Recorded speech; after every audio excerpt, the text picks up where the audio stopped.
Deputy Broughan, and I'll ask everybody to put the question as quickly as possible. Well, it's important, Catherlough, when you're in the chair, and I've been in the chair a lot, that you implement the timeframes for everybody from the start. Just to wish to Tánaiste all the best with his discussion in Belfast. As you know, a few weeks ago, the other Taoiseach in these islands, you met her, Miss Nicola Sturgeon, First Minister of Scotland, and her Secretaries of State. I understand you established this joint bilateral review across areas of cooperation, and obviously since the English general election, everything has changed. And clearly Scotland will be moving towards independence. What kind of cooperation can we have? Well, on November the 13th, I travelled to Edinburgh for a series of high-level meetings, including with the Secretary of State for Scotland, Alistair Jack, First Minister Nicola Sturgeon, and the Cabinet Secretary for Culture, Tourism and External Affairs, Fiona Hislop, who I've met a number of times in Dublin, as well as an engagement with the Irish community, as you would expect, and economic partners. I also met with Cabinet Secretary for Government Business and Constitutional Relations, Mike Russell, and was honoured to address parliamentarians at an event in the Scottish Parliament hosted by Speaker Ken McIntosh. The purpose of these engagements was to build on the strong cultural, political, economic and community ties that exist between our two countries. This visit took place in the context of a strategic review of Irish-Scottish relations, which I announced jointly with Cabinet Secretary Hislop at the beginning of November. This review will examine the relationship between our two countries in order to identify current collaboration on matters devolved to Scotland, on how we might build on this to enhance our overall relationship. This is a unique exercise in that it is the first time we are undertaking a review of this kind of joint cooperation with another jurisdiction. From my meetings in Edinburgh, I came away with a strong sense of the interest in and appreciation for our bilateral relationship. Through our consulate in Edinburgh, established 21 years ago, the Scottish Government Hub in Dublin, and the Scottish Government Hub in Dublin, we have worked intensively to deepen that understanding and collaboration. I am confident that this review will result in a joint report with recommendations, will contribute significantly to strengthening the relationship for the future. Brexit and the EU-UK future relationship discussions to follow will undoubtedly present some challenges for our bilateral relationships with the UK, as we work with EU partners to secure the best possible outcome for Ireland and the EU.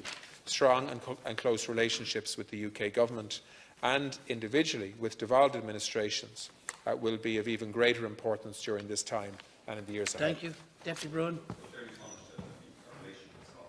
Our sister country is totally unique. It was the men of Ulster, of course, the Uli, who first established the Scottish Kingdom. Indeed, we are the Scots all throughout the Middle Ages. But I mean, what practical steps will happen in terms of cooperation? For example, I know Minister Harris and yourself, you're establishing a joint health forum. They have a national health system because they have Scotland's NHS. So what can happen practically in that area? They have an outstanding track record in education. You might have seen recently their St Andrews University was, it was great. It was given the title of the best university on the planet in the world. They have the separate legal system, obviously, as well. The Scottish MPs, of course, have visited and civil servants have been at the Budget Oversight Committee. They told us how they're doing innovative programmes of gender budgeting and so on. So, I mean, what definitive help will we give to them, particularly in the context that we're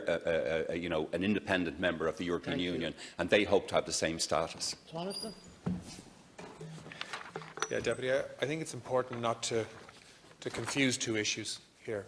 Aspirations that some hold in Scotland for independence and what this review is trying to do. Regardless of the future of Scotland, this review is focusing on areas of cooperation that involve devolved powers for a devolved government in Scotland, as opposed to anything else.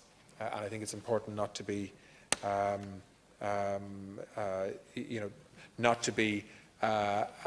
creating expectation on some of those issues. The review will have three parts: an external mapping exercise aimed at detailing the current government-to-government cooperation and where it can be grown.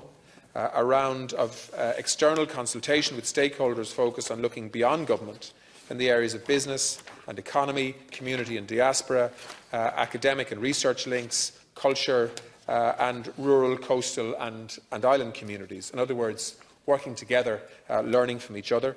A public questionnaire aimed at garnering the opinion of the general public on where the relationship can be enhanced and developed into the future. So we will have that in the medium term. In the next couple of months, we'll have the results of that review, which will have clear recommendations, and I look forward to implementing those. Obviously, you mentioned there the islands in terms of language, and you'll be discussing, obviously, a Language Act for the North, I suppose, in coming days. Obviously, it's the other country which has virtually the same language as the native language as our Irish language. So will there be any particular developments where we know of BBC Alba and so on and so forth, and how close the two languages are in that whole cultural area, but also indeed in the economic area? I mean, obviously, long before our so successful foreign direct investment, the Scots had Silicon Glen, they were ahead of us in IT and so on. So across the whole economic area, I think they are, though, hoping that down the line, and we have to remember in the past, we facilitated Deutschland, West Germany, to bring East Germany into the European Union. We'll call it the Catalonia question, Minister. I mean, we are a member of the European Union. There is a situation where clearly in the future, states like Catalonia and Scotland may want to enter the European Union, and perhaps something that we, as existing members post-Brexit, should be thinking about. Quick response, Minister.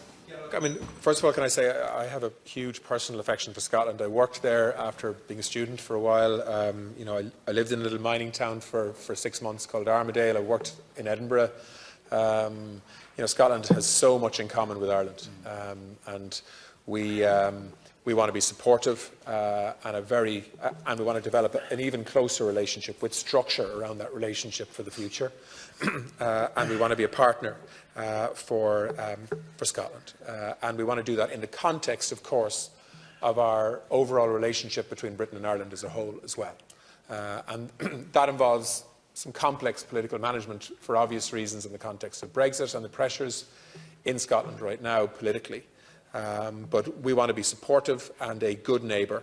But we also, for the first time, want to put structure around areas where we can cooperate on a bilateral basis in a way that's constructive for both sides. Okay, we move on to question 41. I understand, Taoiseach, you're taking 46 with this. So this is Deputy Broughan and Deputy O'Sullivan. Deputy Broughan puts the question.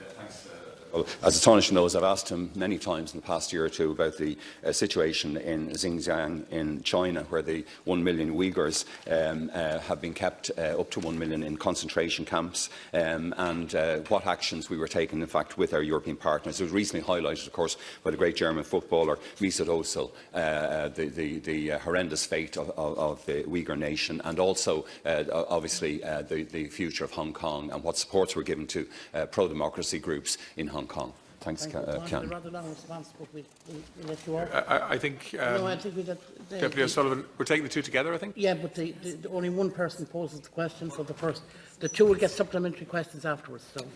But I get 4 minutes because I'm asking 4 minutes, two. yeah. Is that right? Okay, great. I wouldn't like to leave Maureen out. No, we want people out. Ireland, along with our EU partners, is closely following developments in China, including in Xinjiang and in Hong Kong. As I've stated on a number of occasions in this House in recent weeks, Ireland and our EU partners remain deeply concerned about the credible reports of the treatment of ethnic Uighurs and other minorities in the Xinjiang region, including arbitrary detentions, widespread surveillance and restrictions on freedom of religious belief. We've raised our concerns with our Chinese counterparts in both bilateral and multilateral contexts, and along with other EU partners, we continue to do so. Ireland was one of 23 states to sign up to a joint statement on this issue at the UN Third Committee on the 29th of October.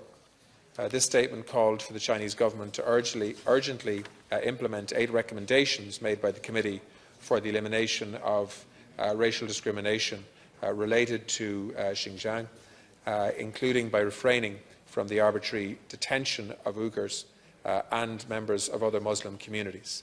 In July this year, Ireland was also one of 22 states to sign up to a joint letter at the Human Rights Council in Geneva. This letter expressed concerns about credible reports of arbitrary detention in large-scale places of detention, as well as widespread surveillance and restrictions. It called on the Chinese government to uphold its international obligations in respect to human rights in this province. The issue has also been raised at EU level, both bilaterally and in multilateral fora, including with the EU-China summit, including at the EU-China summit and EU-China human rights dialogue in April this year. During the dialogue, the EU noted that while actions to counter terrorism are essential, these actions must respect the principle of proportionality, fundamental freedoms and international laws. The government is also closely monitoring the ongoing protests in Hong Kong, and I'm concerned in particular about the violent confrontations which have taken place. However, I welcome that the District Council elections were held on the 24th of November without incident and call on all parties to respect the election results. I also welcome recent moves towards an inclusive dialogue from Chief Executive Carrie Lam and the Hong Kong authorities. With regard to the protests, Ireland fully supports fundamental freedoms such as the freedom of assembly and the right to peaceful assembly. As I've noted previously in this House, Ireland has consistently called for these freedoms, which are provided for in Hong Kong's basic law, to be upheld. I would note that while the protesters' right to peaceful demonstration should be respected, we should not condone violence. Dialogue and engagement, rather than violent actions, will, in my view, provide the best outcomes for the people of Hong Kong. At the same time, I continue to call upon the police to exercise restraint and proportionality in their response. Ireland fully supports EU statements on developments in Hong Kong, the most recent of which was released on the 18th of November by High Representative Mogherini. This statement recalls the EU support for the one country, two systems principle and reiterates the EU position that restraint, de-escalation and dialogue are the way forward. It called for confidence-building measures, including an inclusive and sincere dialogue, reconciliation and community engagement, and for a comprehensive inquiry into the violence, use of force and root cause of the protests. At a bilateral level, officials in my department have engaged with the relevant Chinese authorities to convey our concerns, including with representatives of the Hong Kong government. Along with the EU office and representatives of other EU member states in Hong Kong, we will continue to engage regularly with Hong Kong authorities in this matter and to convey our support for dialogue and a peaceful resolution to the protests. Ireland and the EU will continue to monitor developments and engage with Chinese authorities and like-minded partners in bilateral and multilateral fora to address concerns. First, Deputy Broughan, then Deputy Sullivan. Taoiseach, it's good to hear that our ambassador to China and the Consul General in Hong Kong have been proactive in this matter, because it seems clear that on the Hong Kong front, first of all, the Chinese authorities are not adhering to the basic law, to the 1997 agreement, which I think was to last for 50 years, which is effectively an international agreement, disregarding that, where quite clearly the recent local elections you mentioned show that the vast bulk of the people of Hong Kong, of the 7 million people, want to have independent democratic institutions. Just in relation to the Uighurs, you mentioned the UN Third Committee, and of course the committee found that there was reports of detention of large numbers of ethnic Uighurs, other Muslim minorities. They were being held for long periods without trial. This was continuing, long-term detention. There was mass surveillance, disproportionately targeting ethnic Uighurs, and this seems to be going on now. We have the ludicrous statement by the Chinese authorities, I think yesterday or today, that the million detained Uighurs have now graduated from these camps, but the situation is untenable. It's outrageous. Thanks. Thank you, Minister, for the reply. And while there has been a lull in the severity of the violence and the ongoing tension, but it was obvious that there was a breakout on a smaller scale of violence last weekend. What was very disturbing was the report from previous times that the first responders and other medical staff were detained by law enforcement agents while they were trying to provide assistance to those who were injured. And as you say, the values that the Hong Kong protesters were supporting were, right of freedom of expression, right to peaceful protest. They were the ones that were seen as threats to the Hong Kong government. And I suppose it's when you look at what happened from China to the Uighurs and other Muslim minorities, you can't really hold out much hope that the Chinese would respect the democratic will of the people in Hong Kong, as was seen in the election results there recently. So a lot is depending on China, but I wouldn't have too much faith in their respect for democracy. He doesn't trust you, is it? No, look, I mean, these are two really serious issues. Actually, and in some ways, they probably justify separate questions in each of them. All I can say is that Ireland is trying to use the influence that we can bring to bear in the international fora that we operate in. And I think within the UN we have been both vocal and I would like to think quite courageous as well when lots of other countries weren't signing at the UN Third Committee in terms of a joint statement. Ireland decided that we would because we wanted to be part of what we regarded as an issue that the international community needs to shine a spotlight on. But our relationships, I think it is important to say, with China are probably better than they've ever been. My relationship with the Chinese ambassador here is a very good one. I met the Chinese foreign minister actually this week, briefly, albeit in Madrid. And so, from my experience, the way to get results and to use influence here is through political engagement, which is what we'll continue to do. Thank you. And one quick short, a quick response from both of you.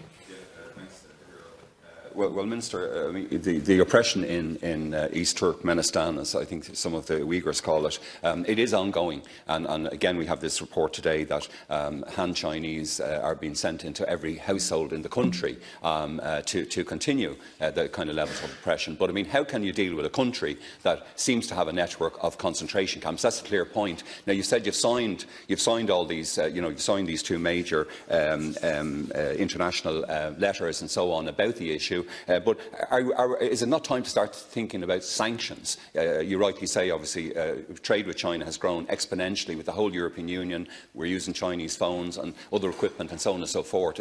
But, I mean, is it not time to talk seriously about sanctions, about major steps in both the case of the Uyghur, the oppressed Uyghur majority, by the way, in their state, and about the people of Hong Kong? Deputy O'Sullivan. Small voice. I think we are a respected voice, and I do think there is more that we could do with that voice. It's good to hear you met the Chinese Foreign Minister and you have a relationship with the Ambassador here. So again, it's to keep those issues on the agenda. I mean, the demands of the protesters are quite, the things that we would take for granted here. Withdrawing the word riot, unconditional release of our arrested protesters, charges against them, an independent inquiry into police behaviour, and implementing genuine universal suffrage. But there's been no real concessions from either Ms Lam or from the Chinese government, and they are extremely unlikely. And particularly when we hear from contacts in China of the way in which the Chinese media is portraying what was happening in Hong Kong, it certainly wasn't giving a true account of what the protesters were about, which was about democracy. So I do think we have to be a stronger voice. I know China, trade is probably the issue that's dictating our response. Thank you. Final comment, Taoiseach. It's not true to say that trade dictates our response. I mean, we do have an increasing trade relationship with China, that's true. But we have trade relationships with lots of countries in the world that have, at times, questions to answer in relation to human rights issues that we raise. And I think Ireland needs to continue to be courageous in raising these issues, shining a spotlight on parts of the world where uncomfortable questions and conversations need to take place. But my view is that the way to do that isn't to jump to calling for sanctions immediately, but is actually engagement. And I think that, from my experience, certainly with China and with Chinese ministers, they are more than willing to engage on conversations that may be uncomfortable, as long as it's done in a respectful way. Thank you. And not a threatening way. And that is the approach that we continue to take. But that doesn't mean that we don't raise issues in international forums that do force uncomfortable conversations. And I think that's a really important role for Ireland to play. Okay.